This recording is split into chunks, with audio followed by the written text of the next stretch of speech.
Welcome to another Table Talk. I'm Israel Anderson. We've been going through the Bible on Yahweh. Let's take a quick squiz at what exactly we've been looking at. If we look back through here at the temptation, where we see that the tester in the Old Testament is the same as the tester in the New Testament. It's a direct parallel there, and probably the only reason that this story is in the New Testament, because there were no disciples there to record it or anything, is to tell us who Yahweh is, and that he is the devil. We can look through things like this. We can build a list very easy with so many different things, not just this, but other aspects of the text as well, where we can look at the actions of Yahweh in the Old Testament and compare it to things that Jesus did or said in the New Testament.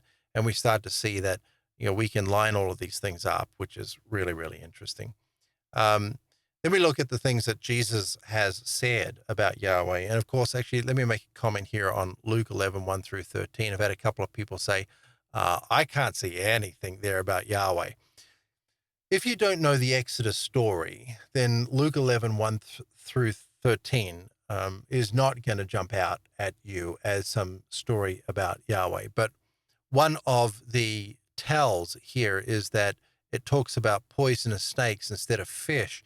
And this is what Yahweh did. The Hebrews cried out for fish. They cried out for meat. They specifically cried out for fish. And instead of Yahweh ever giving it to them, he sent poisonous snakes to murder them, and actually says it was because of their grumbling and complaining. Christians use the grumbling and complaining argument all the time. Well, they were grumbling and complaining. Well, that's why you murdered 2.5 million in the desert. Is that what you do to your kid when they grumble and complain? Just take them out, go bury them in the backyard? Because that's what was going on in the Exodus. The Exodus is an absolute travesty, a total tragedy that Christianity has sanitized and turned into like this time of testing your faith. 2.5 million people left Egypt. 2 arrived at the promised land. That's a broken promise. He doesn't keep his oaths. That's why Jesus talked about oaths. Then we go through just a few of the things in the Old Testament where it talks about Yahweh, and just looking at the atrocities of this guy. And now we look at context. Context is always the thing. The most common Christian reply is that I don't understand the Bible or Christianity. Okay, well, let's take a look at that. Given my extensive background, this claim is likely unfounded. The real issue is that my interpretation differs from conventional teachings. It differs from what you have heard. Christians have been disagreeing among themselves for 2 millennia. To truly understand, we must courageously re-examine all evidence with fresh eyes. And that's what I'm doing. Continuous learning and openness to new insights led me to recognize that the Bible tells a narrative quite different from the traditional Christian interpretation. Same Bible, same people, slightly different identity on who Yahweh is. Kingdom, royal family, a lot more real in what I'm explaining, where Christianity likes to turn everything into metaphor. Well, they're not in a real place, in a real kingdom, and he's not a real king and all the. Yes, it is. Christianity has convinced you that everything is like a fairy tale in some other non-physical realm. No. Kingdom is here. Kingdom is among us. This is the kingdom, right? Even if we're in occupied territory right now, still. All right, expectation of existence. All right, I'm kind of messing this up a little bit. Expectation of existence. What should we expect to find in the text, in the Bible? Okay. Some passages are used to suggest Yahweh is the Father or the Son. There's a growing trend to identify Yahweh as Jesus rather than the Father. And I think that's because when does Yahweh ever talk about having a son? When did Jesus ever say Yahweh of the Old Testament was his father? And no, John 8:58 doesn't count. We're going to do a big study on that. All these things people bring to me as objections are actually on my side of the argument, but we do need to take a look at them. So this shift occurs, Yahweh being now the Son instead of the Father, because the Bible lacks clear, unambiguous identification. And while we expect to find passages suggesting Yahweh as God, we should never encounter the opposite, Yahweh portrayed as God's enemy or Satan. Yet surprisingly, we do find such portrayals, and quite frequently. So, we look at this little thing here. We expect the Bible to say Yahweh is God. I mean, 4/5 of the Bible is the Old Testament. Okay, 4/5, right? Just like 1% under. But what we do not expect is the Bible to say Yahweh is Satan the adversary. Okay, but it does over and over again. Okay, and so when we ask people for evidence of, how Yahweh is the Father or how Yahweh is the Son, they come up empty-handed. But we don't. We have evidence in spades. Okay, the evidence is just overwhelming. Look how long it's taking us just to get through this one little study. When I record this whole thing, it's going to be over an hour long, and it's just a touch of the evidence that we have. That's the purpose of making the study, was just to highlight some of the more compelling and interesting things in the text. But there's so much more. This is a quarter, maybe a fifth of all the evidence we have. And yet, just in this study alone, we've proven the case. It's a slam dunk. How can you argue against this? That's why they won't. That's why I can't get any Christian apologist that really knows the stuff and has a following to debate me. And even today, I was asking another Christian apologist on Twitter, I'm open to a conversation or a debate. They won't even reply. They won't even acknowledge me. It used to be that the Christian apologist was there. Their whole purpose was to provide the arguments for what they believe. Here is why we believe what we believe. And so they would debate the heretics, the people that are saying something different, and say, no, this person is a heretic, and here's why. Well, they call me a heretic. They just won't engage and say why. Let's continue. So this evidence isn't mere quote mining or out of context interpretation. These ideas appear in extensive discourses that are difficult to misinterpret. If you've got one passage, for example, good example I just thought of, John 8:58, the I am passage, right? This is used by my critics all the time. Oh, this proves he's Yahweh. It overrules all of this, including massive discourses by Jesus. Are you out of your mind? No.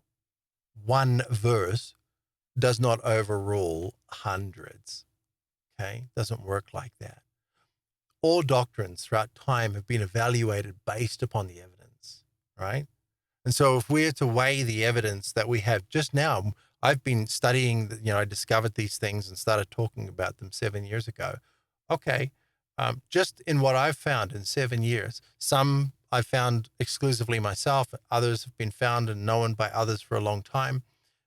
Just the stuff that I have accumulated in 7 years, if we were to compare that to everything Christianity has been able to accumulate in 2,000 years, mine is so much weightier, so much heavier. I mean, it's going to send the other side off into space. We have so much more evidence than those that say this is wrong. It's not a lack of evidence. We're not coming up with these ideas, these fantasies, and saying, "Oh, I've got an idea. What about this? What about that?" No, we're looking at the text and going, "Have you seen this 13 verses in a row here? And they all eviscerate Yahweh. It's Jesus telling his disciples that he and his Father will not treat them the way Yahweh treated their ancestors in the desert." No. The other side has nothing like that whatsoever. And if they did, we probably wouldn't be here. You wouldn't be listening to this right now. But we do. You can take one verse like John 8:58 out of context as they do. It's a lot harder to do that with 13 consecutive verses that are all telling a story. And we have this twice. We have it in 3 times because we have it repeated in Matthew and Luke chapter 4, which is the temptation story. And then we have Luke 11, 1 through 13 as well. Okay, so they're both 13 verse discourses. It's excruciatingly difficult, therefore, to take them out of context. Okay? Notably, Yahweh never speaks of having a son, and Jesus never explicitly identifies Yahweh as his father, despite frequent references to his father. And so this is what trips up a lot of Christians when they start getting into this material. They'll look up all of these times that Jesus is talking about his father and go, what are you talking about? It's right here. It's right here. Jesus spoke about his father. Yeah, we've never said otherwise. We promote that fact. Yes, he did. Pay attention to when he does, though.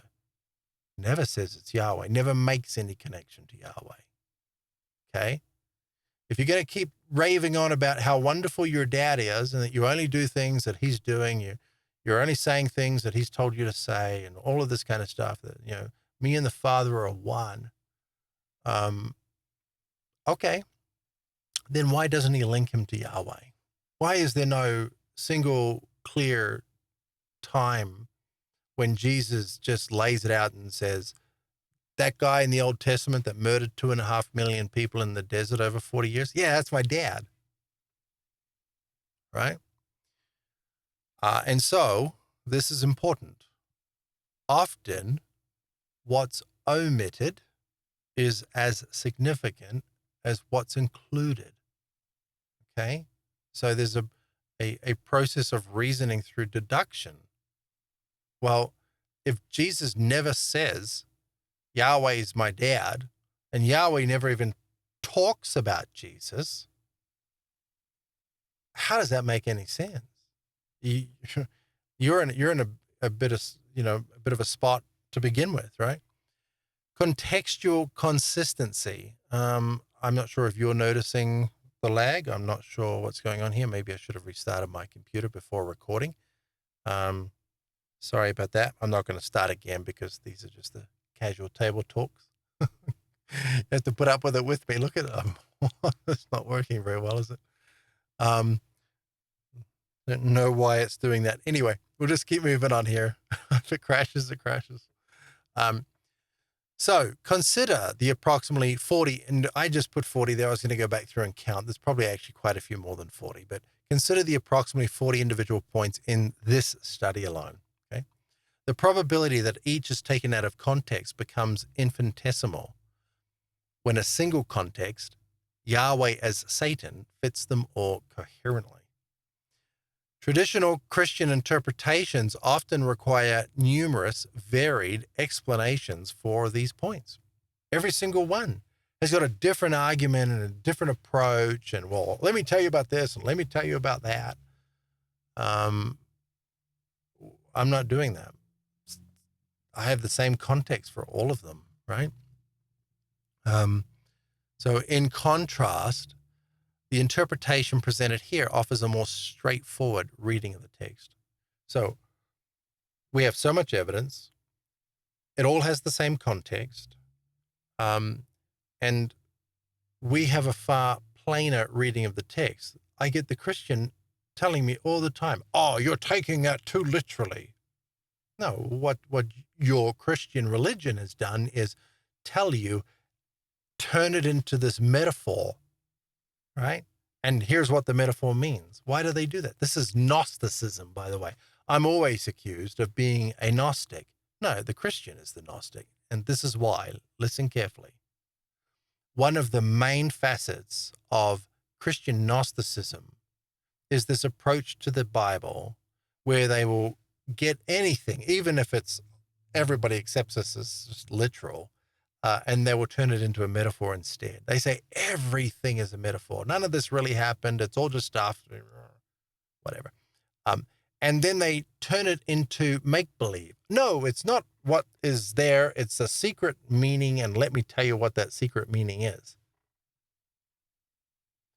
how about you take a look at what I'm showing you, where if we take a far more literal approach to the text, it tells a very different story, a story that hasn't really been told before, a more compelling story, a story that is supported by itself all over the Bible.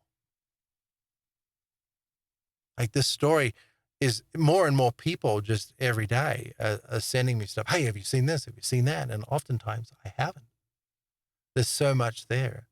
Once your mind is freed to think that maybe Yahweh is actually the bad guy as he appears to be, then you start to see all of these things you couldn't see before. The veil is lifted, right?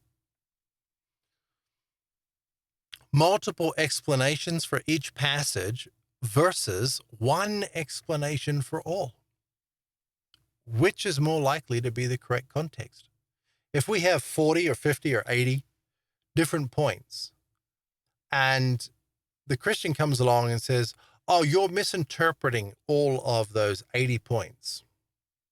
And let me explain each and every individual one with a completely different story. Because you can't just go, Yahweh is God. No, that doesn't work. It works one way. It doesn't work the other way. And so you've got this problem of Christians with all of these incredible imaginative explanations for all of these things we're showing. And some of them, there are no explanations because they've never been seen before, like Luke 11, 1 through 13. Or the temptation. When no one has ever noticed these things before, there is no explanation. You know, all these Christian apologists on Twitter, they're just buying Josh McDowell books and Michael Heiser books, and like, oh, I'm just going to echo this guy, but I'm a scholar of the text. I study the text, and you need to be a scholar of the text too. And actually, we've got some scholarly tools that are coming very soon with the new Bible project that I'm releasing in September. That's going to help people become genuine scholars, proper students of the text. Okay? Scholar just means student. If you're serious about studying something. Okay, so you've got 80 different explanations from Christianity for 80 different points, and then I'm saying, no, they all have the same context. They can all be explained as what they say because Yahweh is Satan, the adversary. That's what they appear to say because that's what's true. So I don't need 80 different explanations for all of these things, just one.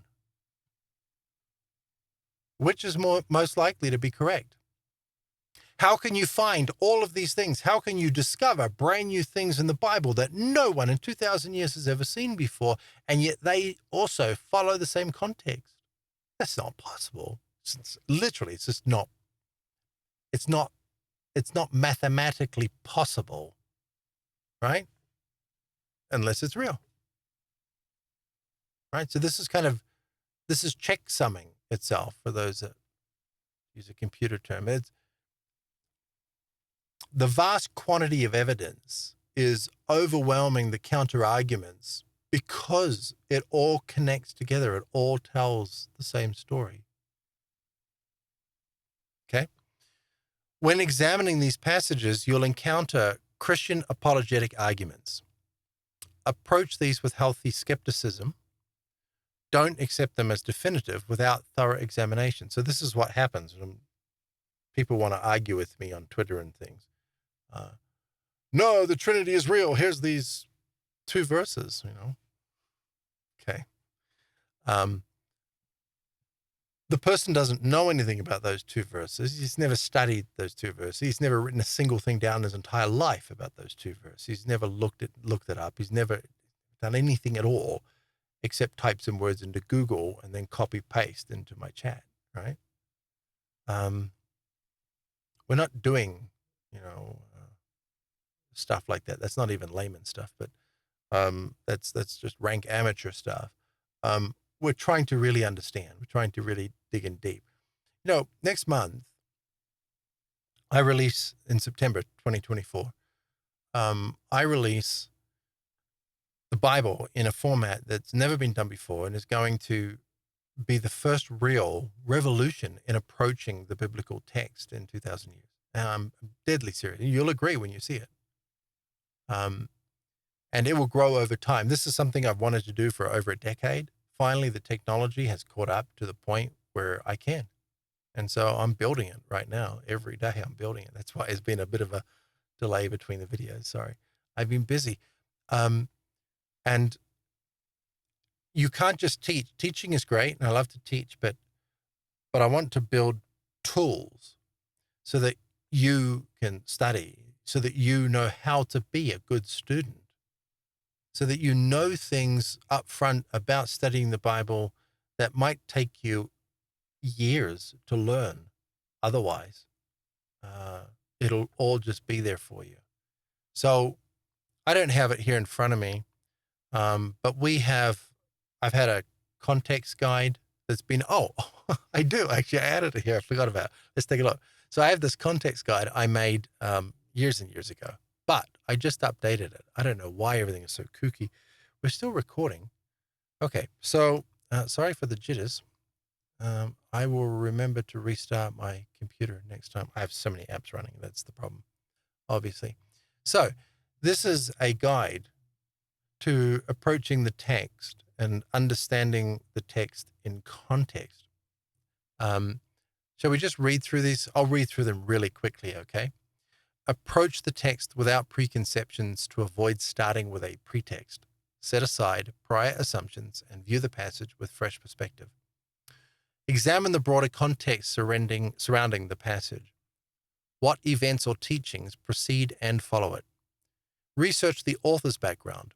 What do we know about their life, beliefs, and circumstances? The author of the text, okay? The person that wrote it down. It wasn't God. It was a person, okay? It was a human being.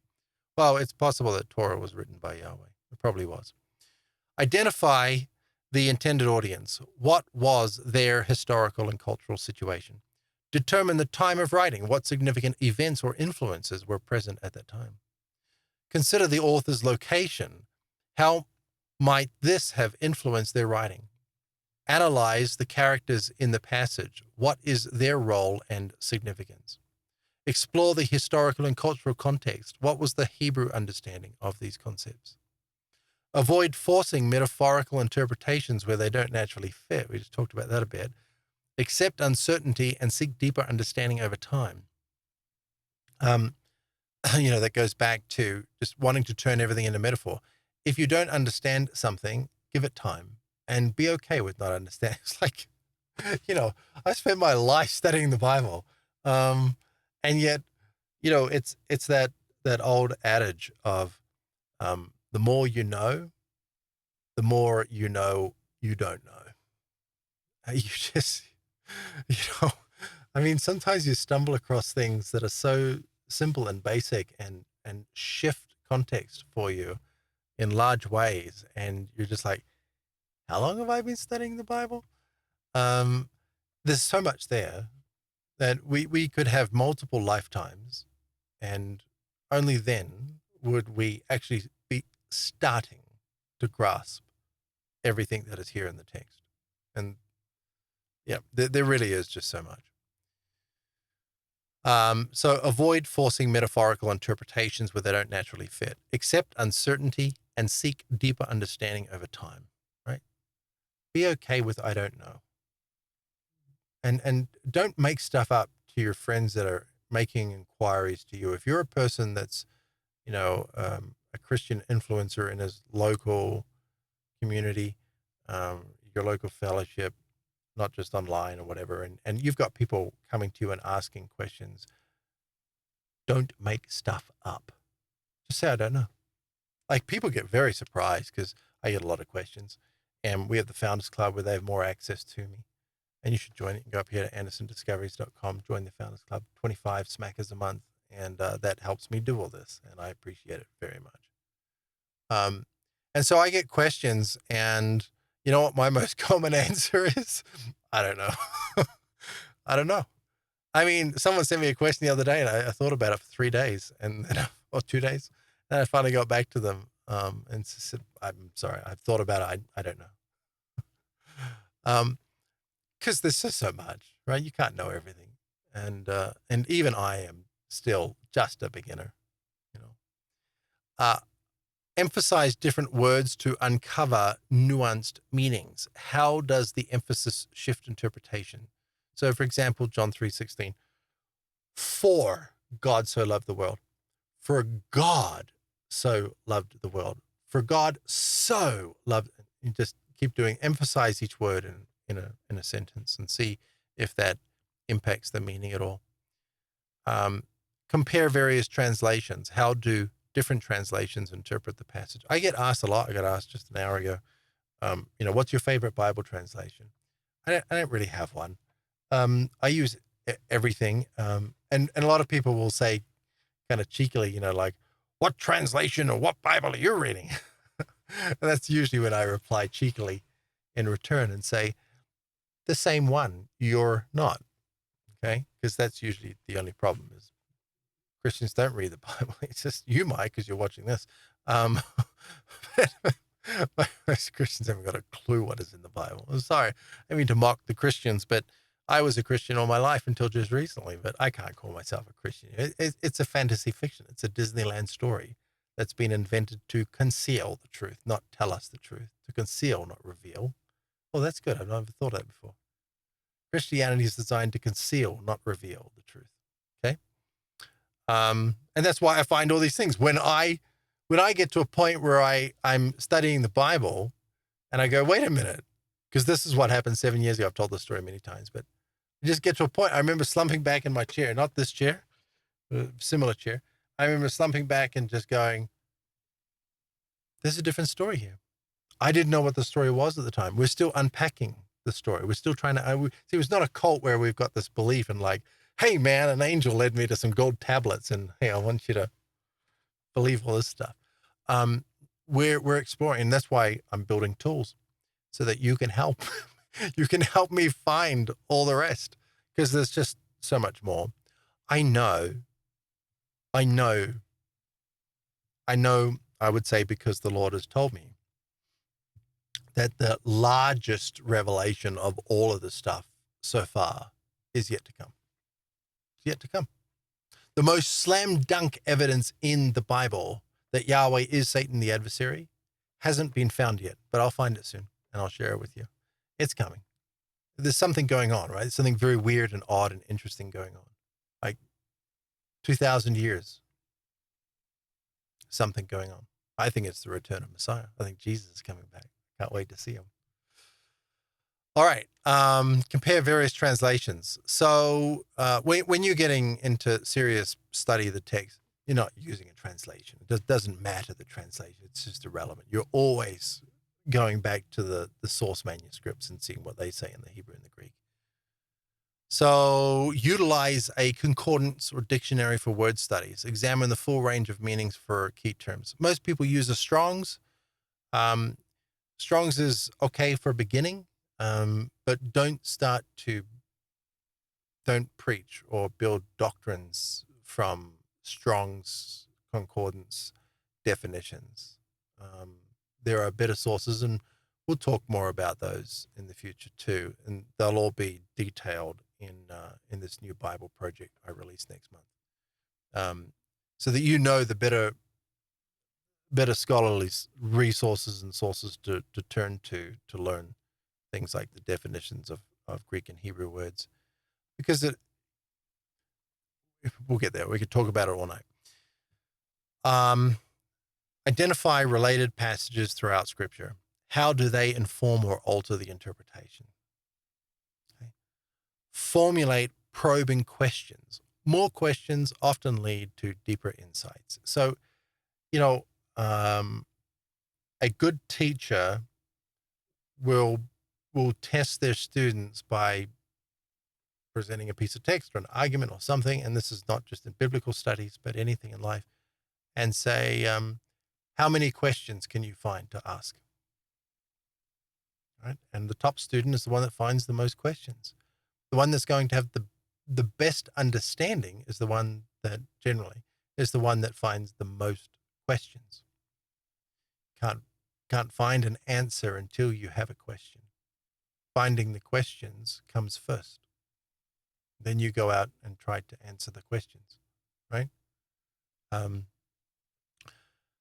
And this is more of a personal, this is not really a scholarly approach, this last one here. This is more a personal conviction of mine, and won't be in the scholarly version of this, which is 100 times larger than this, by the way. Consider Jesus's teachings on the subject. His words take precedent. It has been said, but I tell you.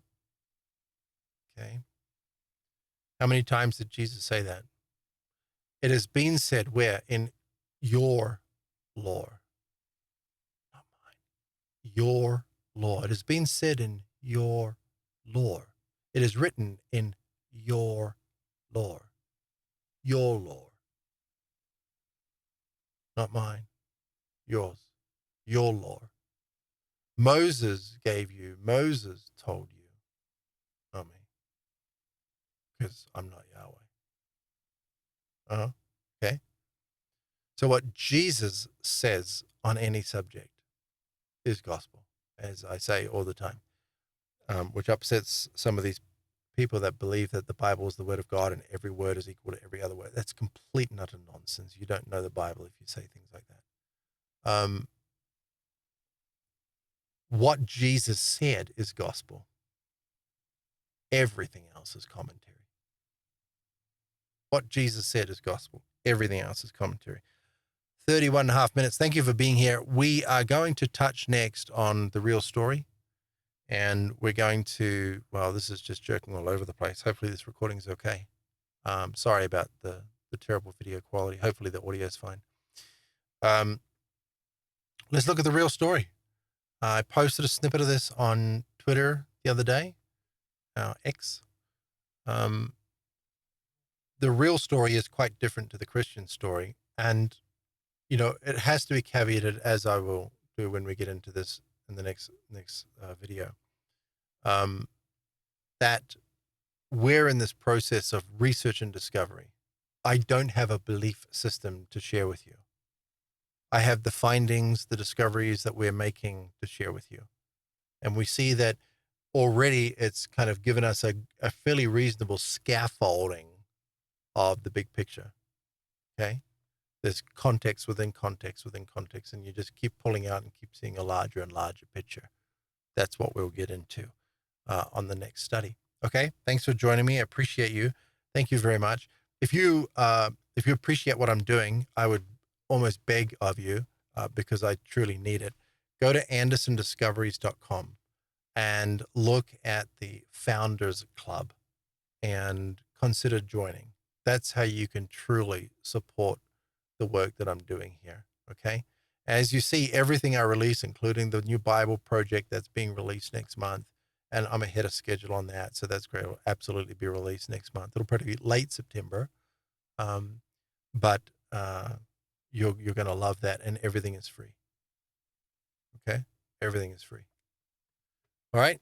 Because the gospel is free, not cheap. Thanks, Keith Green. I appreciate it. I stole that from him. Keith Green is great. All right. Have a wonderful rest of your day. Thank you so much for watching this video. If you're brand new here, go and watch a whole bunch of the others. Make sure you've watched Two Gardens and a Snake and Who is Yahweh. And those are about to get two really big updates. But I'm still working on them. We'll probably record them in January. I think we'll make it a 2025 update. See ya. Bye-bye.